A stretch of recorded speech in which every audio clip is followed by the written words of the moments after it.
우리 출애굽기 볼 때 이 부분을 한번 살펴본 적이 있었습니다. 눈에는 눈, 이에는 이. 또 원어대로 하자면 넥스탈리오닉스라고 이야기하죠. 한국어로는 동해보복법.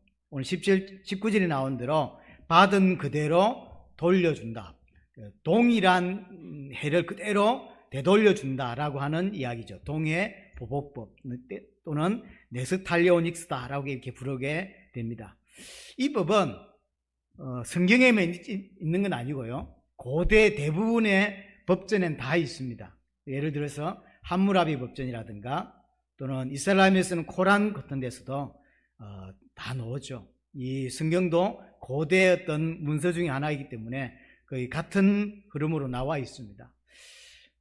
원래 처음 법을 만들었을 때부터 이렇게 만들어지지 않았다고 합니다. 처음에는 어떤 문제가 됐을 때 벌금을 내는 형식으로 주로 이렇게 법을 집행했다고 해요.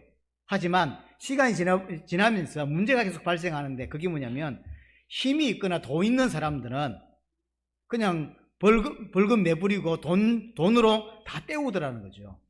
그러니까 법 취지가 살리지 못하는 거죠. 우리나라 영화에도 무슨 영화인지 기억이 안 나는데요. 사람 두고 패고 돈으로 그냥 줘버리죠. 이런, 그러니까 돈 많은 사람이나 힘 있는 사람에게는 전혀 법으로서 역할을 못한다고 하는 거죠. 그래서 개정된 법이 넥스탈리오닉스예요. 눈에는 눈, 이에는 이. 아무리 힘 있는 자라도, 아무리 권력 있는 자라도 다른 사람을 함부로 하지 못하도록 보완한 법이 이 넥스탈리오닉스예요. 대단한 힘을 가지고 있어도 만약에 상해를 입혔다면 동일한 상해를 받는 거죠. 눈에는 눈, 이에는 이. 그러니까 사람 함부로 하겠습니까? 못하겠죠. 그렇게 해서 만들어진 법이 넥스탈리오닉스예요. 대표적인 표현으로 눈에는 눈, 이에는 이라고 하죠. 차이점이 그럼 성경과 이제 함무라비 법전이나 이 코란의 차이점이 뭐냐면 딱 하나예요. 그게 뭐냐면 함무라비 법전에서는 자유인에게만 이 법이 적용이 돼요. 당시 노예가 있잖아요. 노예에는 이렇게 적용이 안 됩니다. 이게 자유인들끼리만 이게 적용이 되는 것입니다. 근데 오늘 본문에 보면 성경은 그렇지 않아요. 모든 사람에게 다 동일하게 적용을 합니다. 꼭 22절에 보시면 거류민이든지 본통이든지 그러니까 나그네로 와 있는 사람이든 이방인이든 어떤 사람 상관없이 동일하게 이 법을 적용해요. 눈에는 눈, 이에는 이. 그래서 이 왜 그럴까요? 모든 사람은 하나님 앞에 다 평등하다. 그래서 그 모든 인간은 다 하나님의 형상이라는 거죠. 하나님의 형상대로 만들어진 사람이기 때문에 그 사람이 현재 그 시대 상황이 노예든 종이든 이웃이든 상관없이 동일하게 적용하는 거죠. 그러니까 이게 일반 법전하고는 좀 다르죠. 특별히 출애굽기에서도 살펴봤듯이 살인에 대해서는 굉장히 엄격하게 다루었습니다. 왜냐? 하나님 형상이기 때문에 다른 건 이렇게 저렇게 좀 대처를 할 수 있지만 사람 죽인 것에 대해서는 굉장히 엄격하게 대했어요.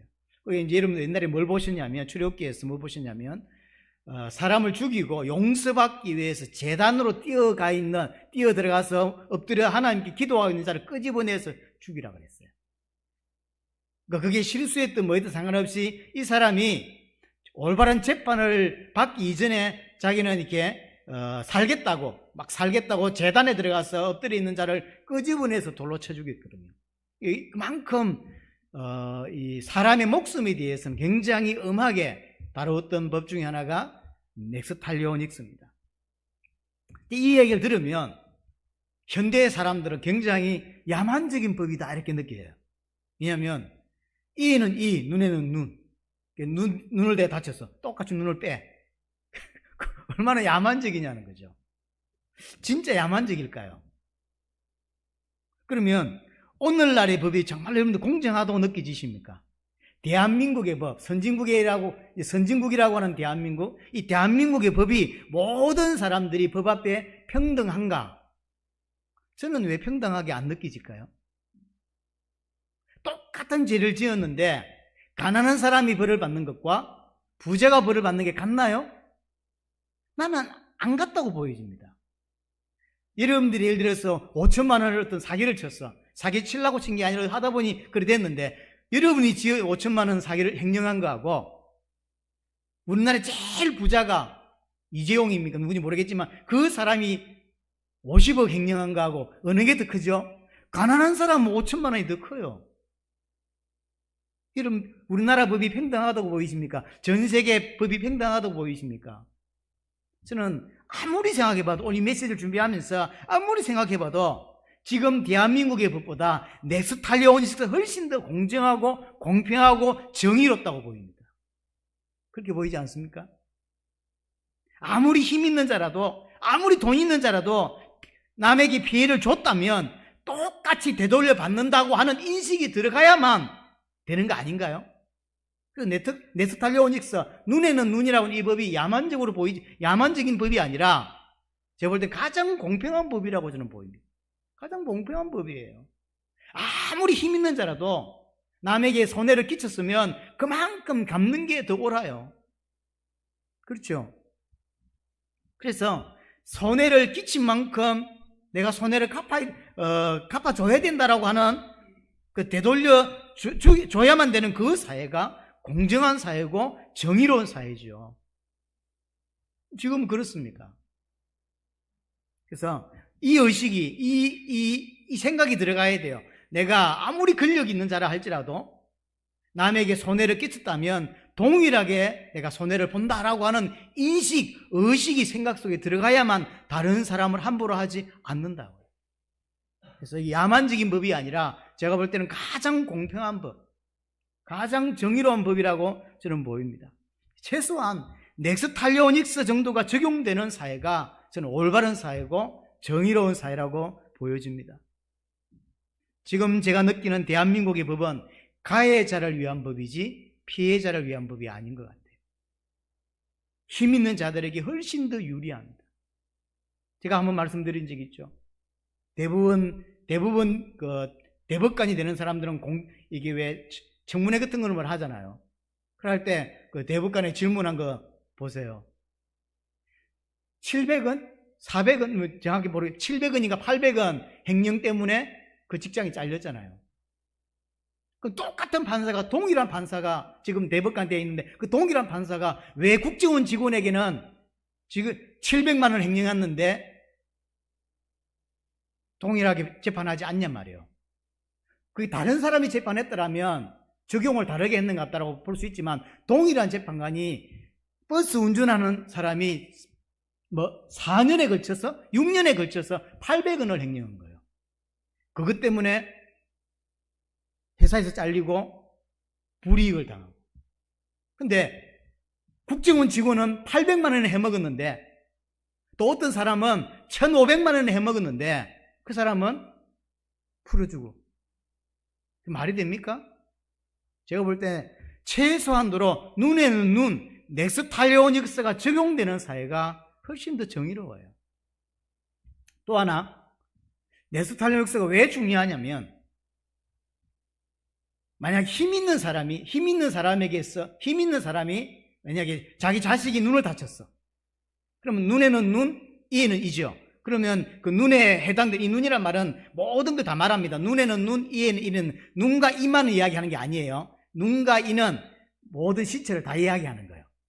그러면 동일하게 해야 되는 것도 있고 그 많은 가치를 하기도 하죠. 예를 들어서 노예인데 눈을 다쳤어요. 주인이 때려가지고. 그럼 그 사람은 노예에서 해방을 시켜줘요.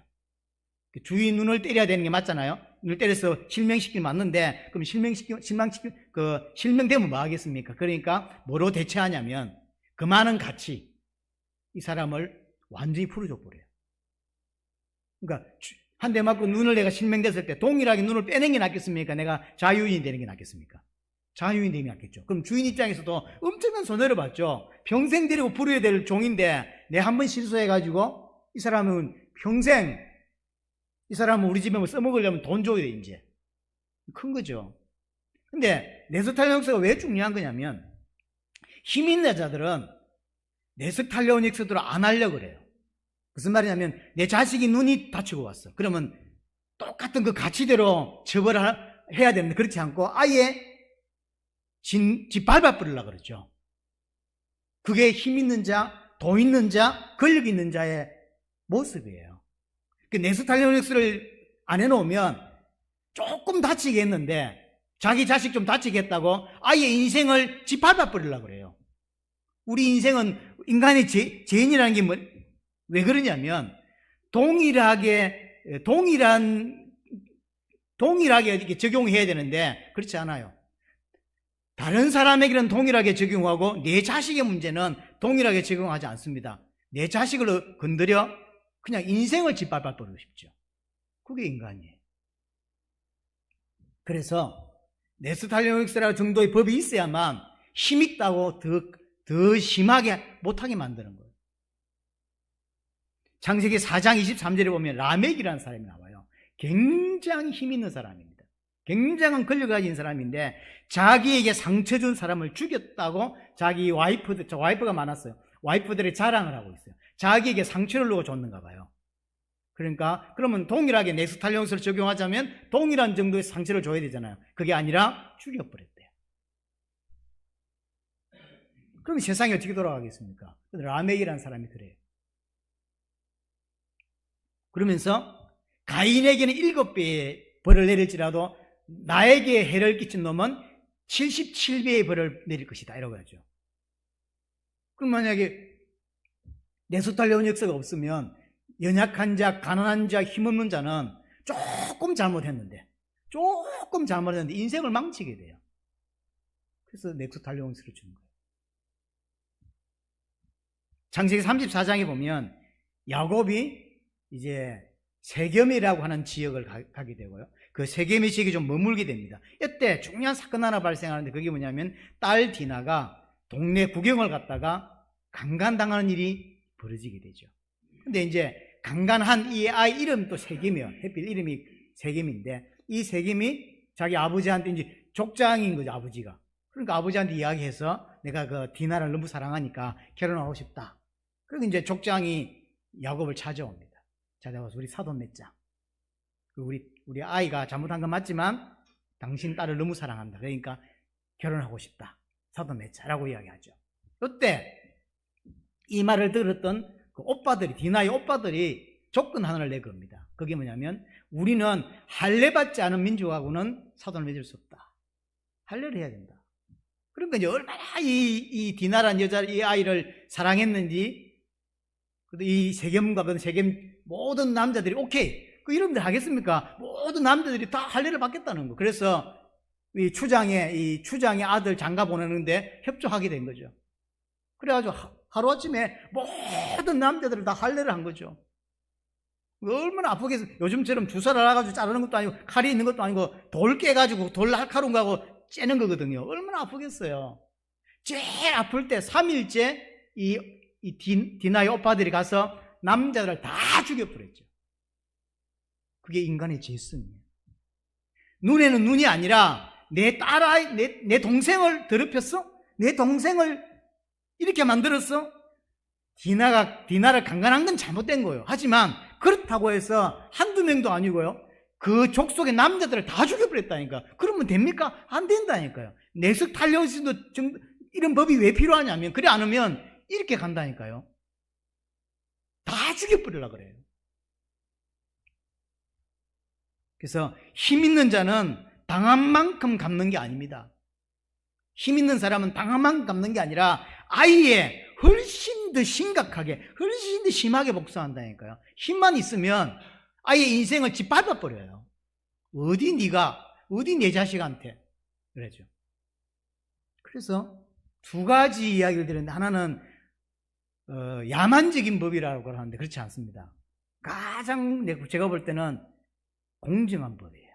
또 하나, 이 법이 왜 필요하냐면, 힘 있는 자들은 당한 만큼 갚는 게 아니에요. 100배로 1000배로 갚으려고 그래요. 그래서 이런 법이 사실은 필요한 것입니다. 그래서 이런 것을 막는 법이 넥스탈리오닉스예요. 자, 큰 두 번째로, 그럼 이스라엘 백성들이 이 넥스탈리오닉스, 눈에는 눈, 이에는 이 법을 잘 지켰는가? 안 지켰어요. 오늘 23절에 보면 명령하신 대로 행했다라고 했는데, 이 명령하신 대로 행한 것은 그 앞에 있던 지난주에 했던 하나님을 모독한 것에 대한 그 처리인 것이고요. 실제로 이스라엘 백성 역사에서 잘 안 지켜요. 결국 내석달려온수도 율법이거든요. 잘 안 지킵니다. 근데 왜 주셨을까? 그럼 몰랐을까요? 하나님이 이 말씀을 주면 이스라엘 백성은 다 지킬 거다 이렇게 생각하시고 주셨을까요? 아니요. 못 지킬 걸, 안 지킬 걸 알면서 주셨어요. 정확히 말하면 지키라고 준 게 아니에요. 율법은 지키라고 준 게 아니라 지킬 수 없다는 사실을 아시기 때문에 주셨어요. 무슨 말이냐면 로마서 3장 20절에 보면 율법은 죄를 깨닫게 한다라고 이야기했어요. 넥스탈리오닉스를 비롯해서 우리가 배웠던 십계명이라든지 그 모든 언약에 관계된 문서들 여러 가지 있었죠. 그걸 하나님 주셨는데 근본적으로는 왜 주셨냐면 내가 죄인이라는 사실을 깨닫게 하려고. 난 죄인이다. 난 하나님의 은혜가 필요하다는 사실을 깨닫게 하려고 주신 거예요. 못 지킵니다. 나중에는 아예 안 지키지만 못 지켜요.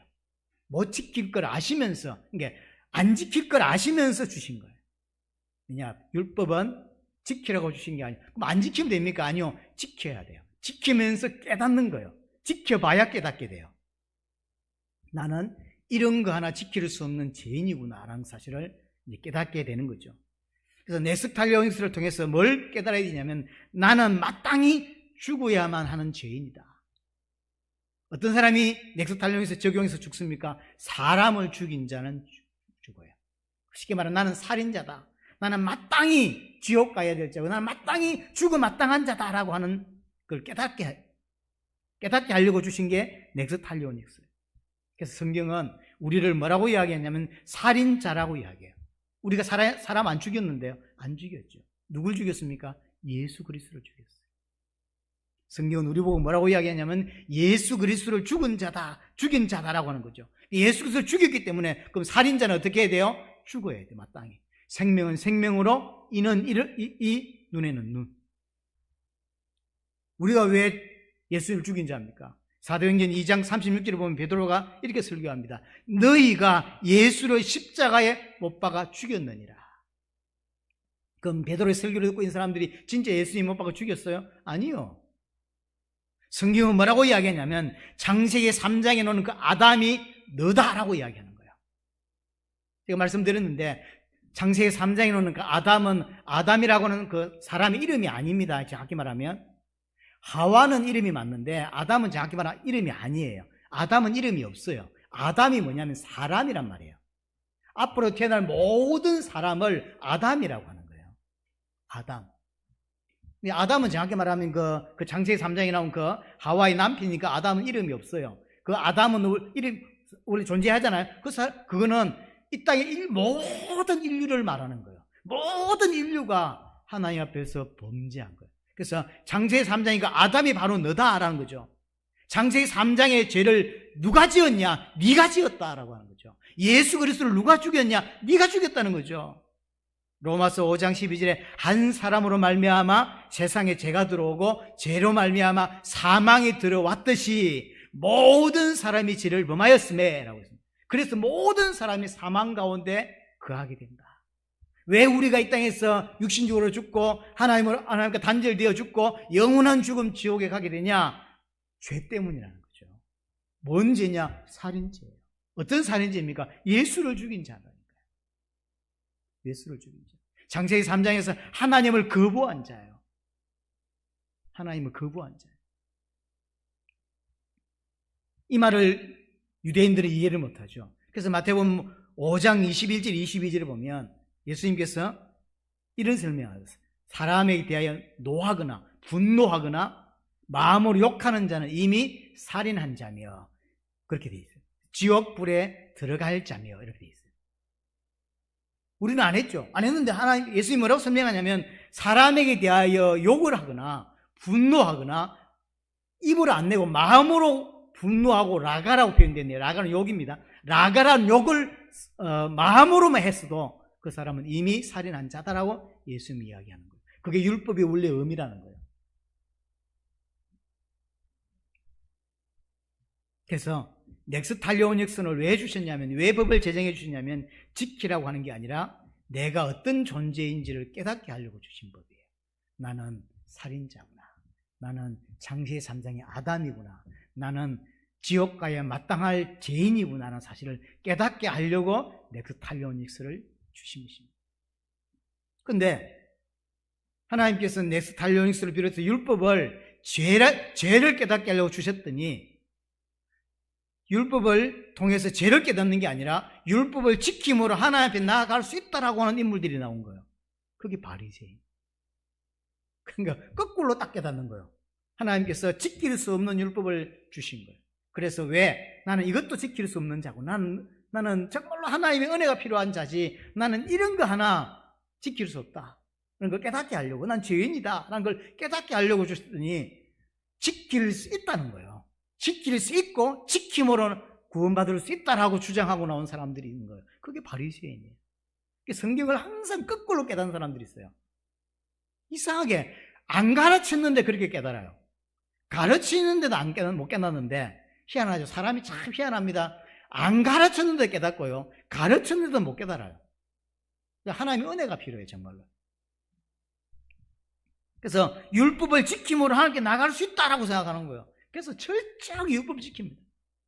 철저하게. 그래서 뭐 그런 농담이 있잖아요. 11조를 하는데도 그냥 예를 들어서 100만 원 벌었다. 계산이 쉽죠? 10만 원. 근데 옛날 농사 지을 때 그게 다 같이 짓는 게 아니거든요. 이번 연도에서는 우리 박씨 가문에서 조나 수수나 이거 하고요. 이제 올해는 우리 조씨 가문에서는 이제 수박 키우고 이런 식으로 나눠서 많이 하거든요. 근데 하필 조나 수수 이런 거 걸리면 큰일인 거예요. 왜냐면 이거 다 세야 돼요.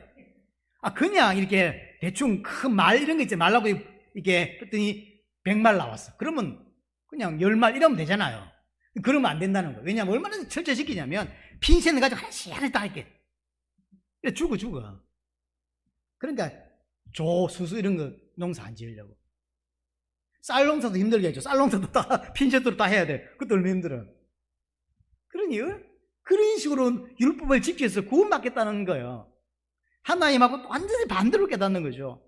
로마서 10장 3절에 보면 하나님의 의를 모르고 자기의 의를 내세우는 자들이다. 율법을 주었는데 율법을 왜 주는지 깨닫지 못하고 그 율법 지킴으로 구원받을 수 있다고 믿는 거예요. 그러니까 진짜 의, 하나님의 의를 줬는데 그 의는 눈에 안 들어오는 거죠. 왜냐? 자기들이 율법 지킬 수 있는데 무슨 하나님의 의가 필요해. 그래서 로마서 8장 4절에 보면 육신의 생각은 사망이고 영의 생각은 생명과 평안이라고 이야기하죠. 여기서 육신의 생각이라는 게 1차적으로 어떤 의미냐면, 지금은 많이 다르겠습니다. 하지만 원래 예수님이 말씀하셨던, 바울이 말했던 육신의 생각은 뭐냐면 율법을 지킴으로 구원받을 수 있다는 생각인 거예요. 그게 육신의 생각. 영의 생각이란 말은 하나님의 은혜로 말미암아 율법을 깨닫게 된 거예요. 그래서 하나님이 우리가 못 지킬 줄 알고 하나님의 의를 이룰 수 있는 다른 한 의를 우리에게 보내주셨다라고 믿게 되는 거죠. 그 의가 누굽니까? 예수 그리스도예요. 로마서 3장 20절에 율법의 행위로 하나님 앞에 어렵다 하심을 얻을 육체가 없느니라. 로마서 10장 3절에 하나님의 의를 모르고 자기 의를 세우려고 힘써 하나님의 의에 복종하지 아니하니 그랬어요. 얼마나 자기가 율법 잘 지키고 율법 지킴으로 구원받을 수 있다라고 믿으냐면 하나님이 보내주신 의를 무시하고, 왜? 자기 의를 세우려고 하나님께 복종하지 않더라. 그게 바리새인이에요. 그래서 로마서 3장 21절에 율법 외에 하나님의 한 의가 나타났으니 라고 하죠. 율법으로 구원받는 게 아니란 말이에요. 그 율법의 목적은 죄를 깨닫게 하고, 또 하나는 율법의 목적은 뭐라고요? 몽학선생이라고 그랬죠. 초등교사라고 그랬어요. 무슨 말이냐면 그리스도께 인도하는 자예요.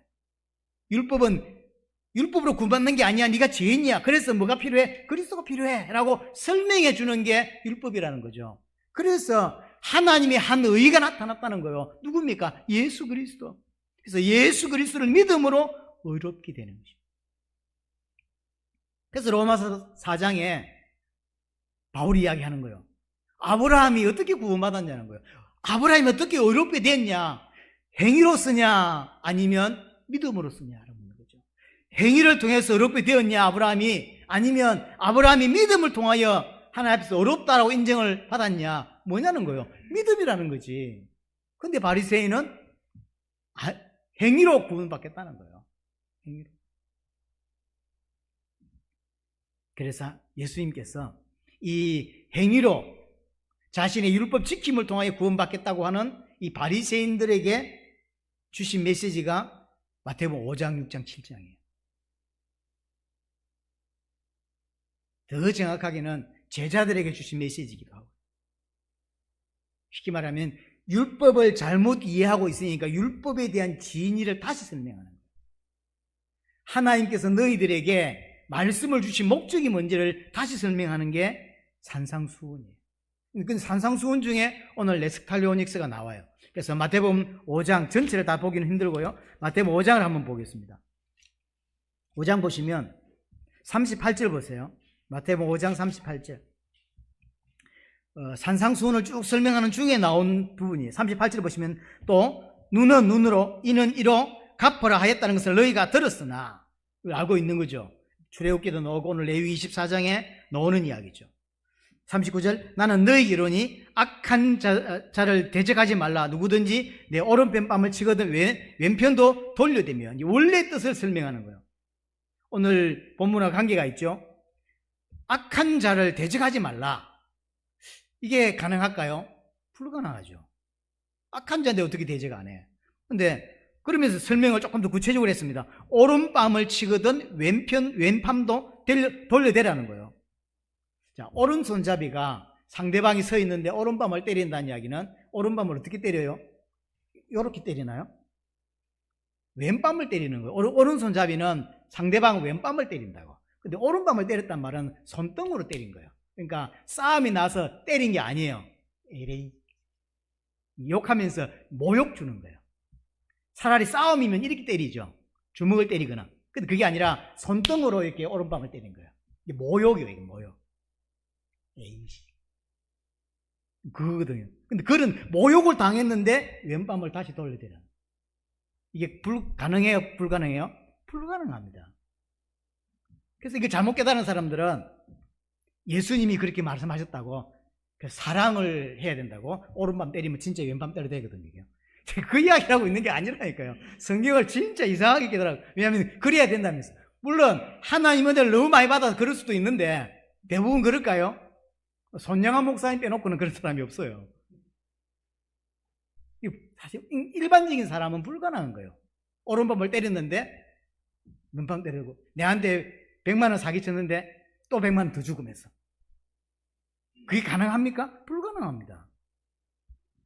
속옷을 가지는 자에게 40절이죠. 겉옷까지 주라고 이야기합니다. 속옷을 뺏으려고 하는데 겉옷을 주라는 거예요. 이건 굉장히 중요한 문제인데, 이게 뭐냐면 아주 가난한 사람에게 있어서 생명 같은 게 뭐냐면 겉옷입니다. 그래서 율법에 아무리 쓰레기 같은 고리 대금업자라도, 다른 사람의 이자를 막 1000%씩 받아먹는 그 쓰레기 같은 고리 대금업자라도 반드시 밤이 되면, 만약에 낮에 그 옷을 이렇게 받았다면 그 밤에는 그걸 돌려주라 그랬어요. 그 에레미야라든지 이사야에 나왔던 부분이죠. 왜? 겉옷이 뭐죠? 생명줄이에요. 왜냐하면 추운 밤 가지고 있는 게 그 겉옷밖에 없어요. 겉옷이 없으면 얼어 죽어요. 그래서 아무리 쓰레기 같은 고리 대금업자라도 그 낮에 이게 물품을 받았다가도 이제 밤 되면 돌려줘야 돼요. 근데 속옷을 가져가자고 달라는 자에게 겉옷까지 주라. 이 가능합니까? 불가능합니다. 그렇죠? 41절 또 누구든지 너를 억지로 오리를 가게 하거든 그 사람과 심리를 동행하고. 이것도 불가능한 이야기예요. 불가능한 겁니다. 이게 대표적인 게 그 시몬이죠. 예수님이 잡혀가지고 밤새 고문을 당하고 두드려 맞고, 그리고 이제 그 다음날 십자가를 지고 갑니다. 골고다로 십자가를 지고 가는데 예수님 몸이 십자가 질 수 있는 몸이 아니에요. 너무 많이 두드려 맞았고, 그래서 계속 쓰러지죠. 그러니까 뭐 하냐면 그게 구경하고 있던 구레네 사람 시몬을 차출하죠. 그래서 십자가 메고 가게 해요. 이게 왜 그게 가능하냐면 로마의 징용법이에요.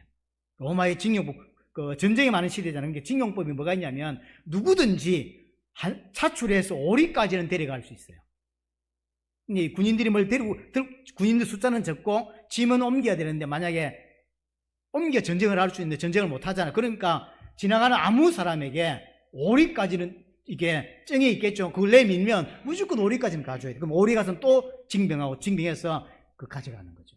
구레네 사람이 구경하고 있다가 예수님 쓰러지니까 로마 병정이 와서 너 나와. 그럼 가야 돼요. 그게 법이에요. 로마 병 오리까지. 근데 그 오리까지 가져가는 자에게 심리까지 가자는 거예요. 가주라는 거예요. 이게 가능해요? 불가능해요. 그러면서 44절에도 보면요. 나는 너희에게 이르노니 너희 원수를 사랑하며 너희를 박해하는 자리에 기도하라. 43절부터 보면 또 내 이웃을 사랑하고 내 원수를 미워하라 했다는 것을 너희가 들었으나, 이게 약간 뭐랄까요? 변질된 말이에요. 이런 말은 없습니다. 43절에 이렇게 알고 있는 거죠. 또 내 이웃을 사랑하고 내 원수를 미워하라 하였다는 것을 너희가 들었다는데, 이렇게 알고 있는 거죠. 오랜 동안 이제 조상들로부터 내려오던 말이에요. 근데 실제로 이런 구절이 구약이 있어 없어요? 없어요. 원수를 미워하라 이렇게 그런 구절이 없어요.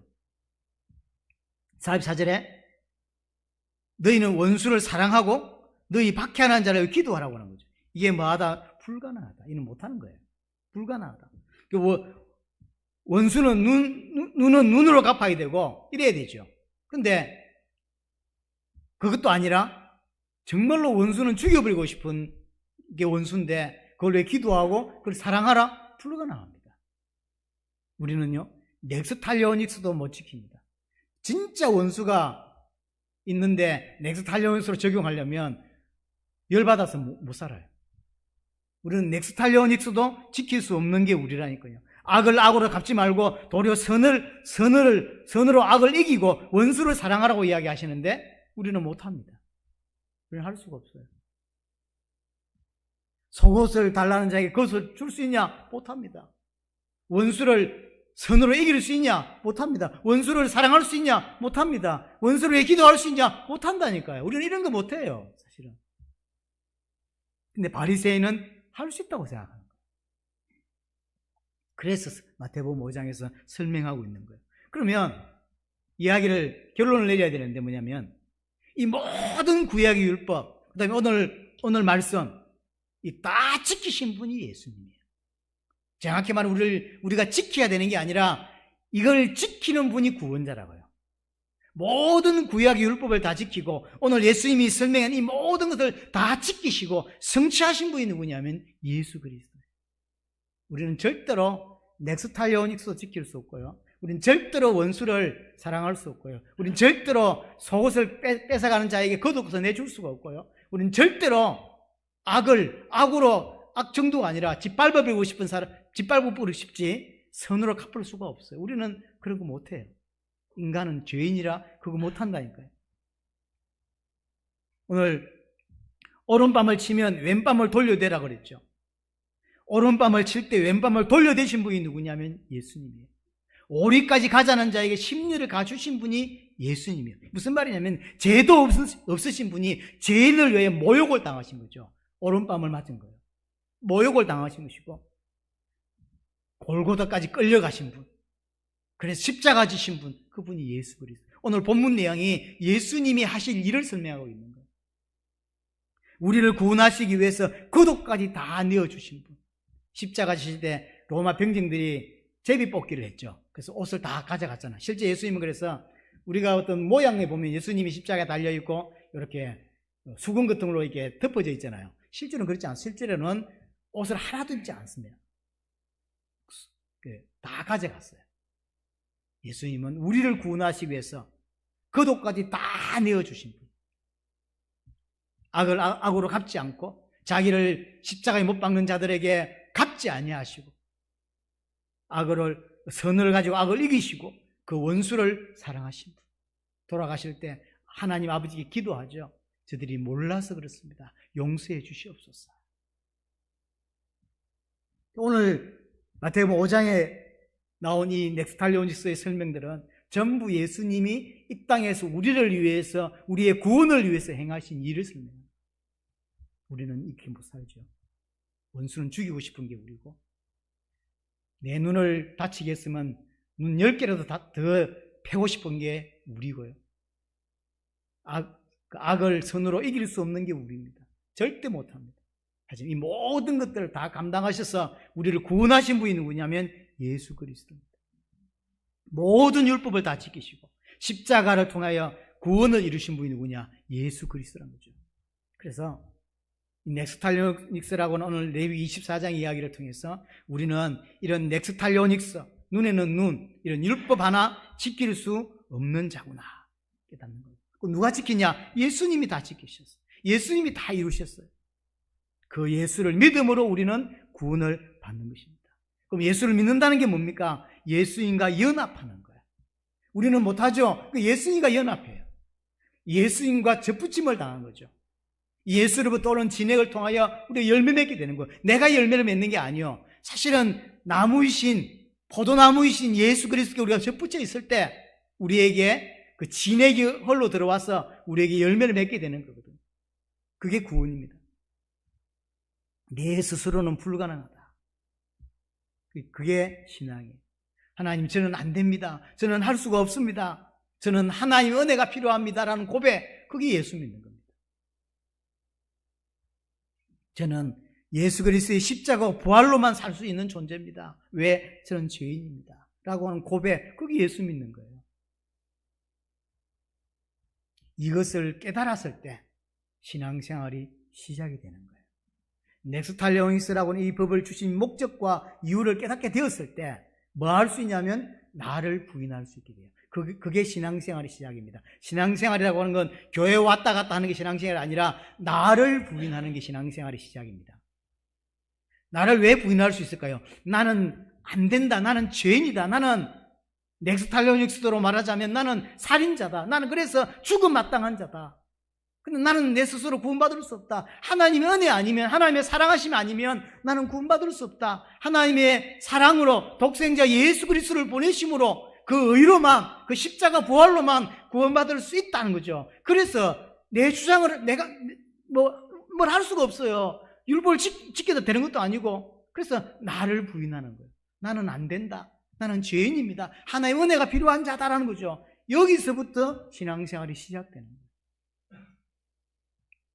나를 구원하시기 위해서 모든 율법을 다 이루신 예수 그리스도.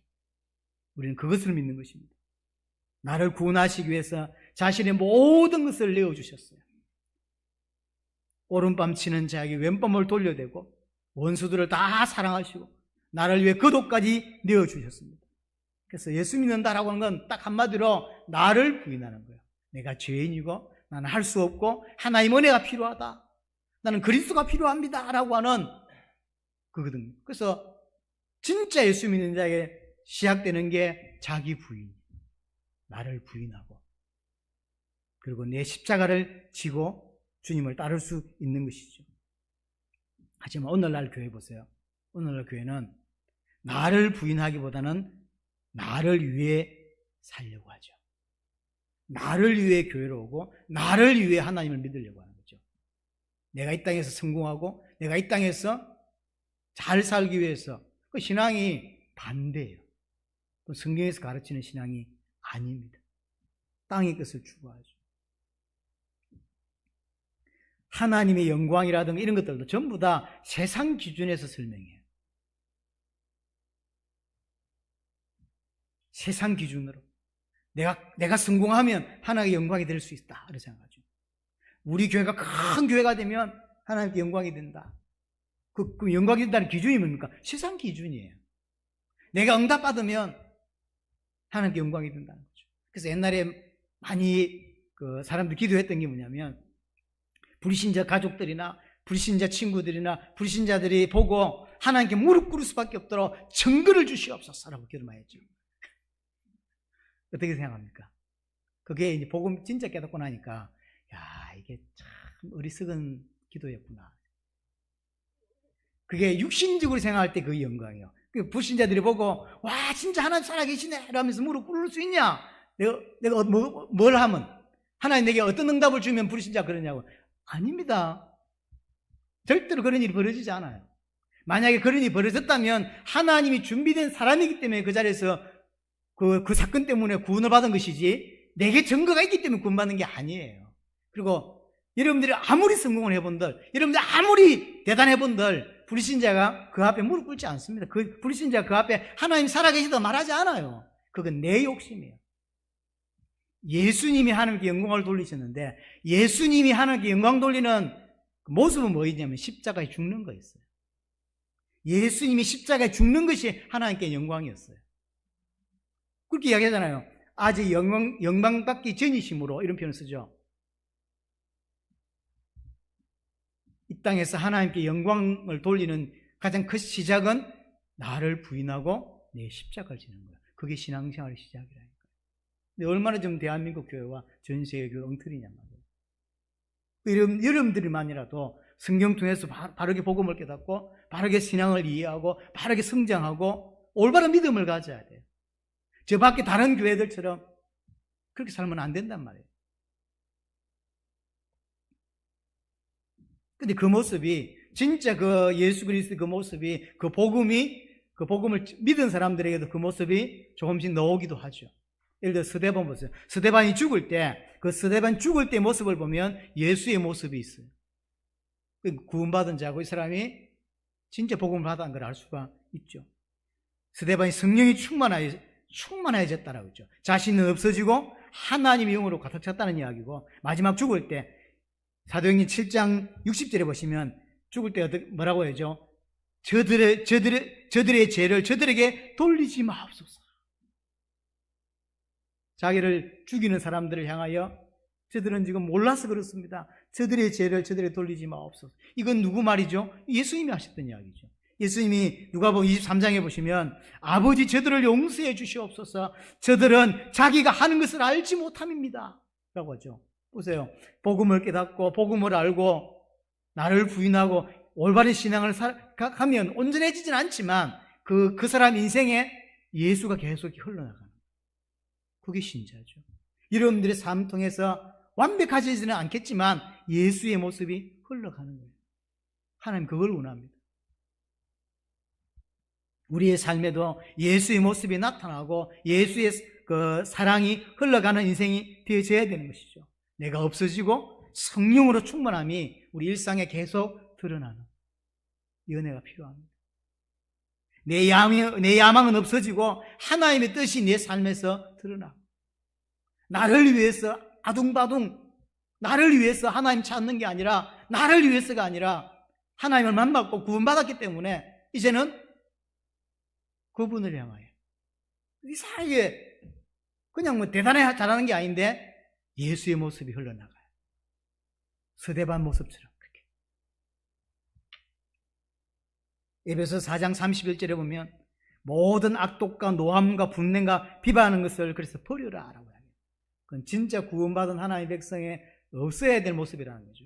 우리 안에 이런 것들이 있다는 거죠. 그래서 계속 신앙생활을 하면 할수록 악독과 노함과 분함, 이런 비방들이 이렇게 사라진다는 거죠. 이 은혜가 있어야 돼요. 계속 예수 그리스도로 옷 입는 은혜가 우리에게 있어야 된다는 것이죠.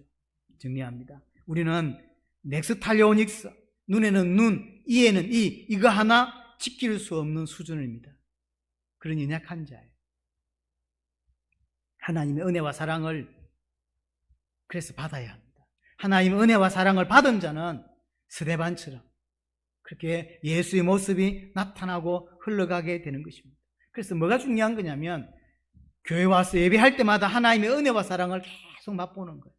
힘을 얻는 거예요. 혹시 피곤하고 혹시 힘들게 교회 왔다 할지라도 그건 그거고, 와서 은혜 받고 말씀 들으면서 하나님을 체험하면서 이 은혜를 받아야 돼요.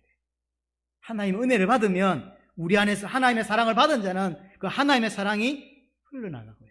하나님의 은혜를 받은 자는 하나님의 은혜가 흘러가는 거죠. 그게 성경의 원리입니다.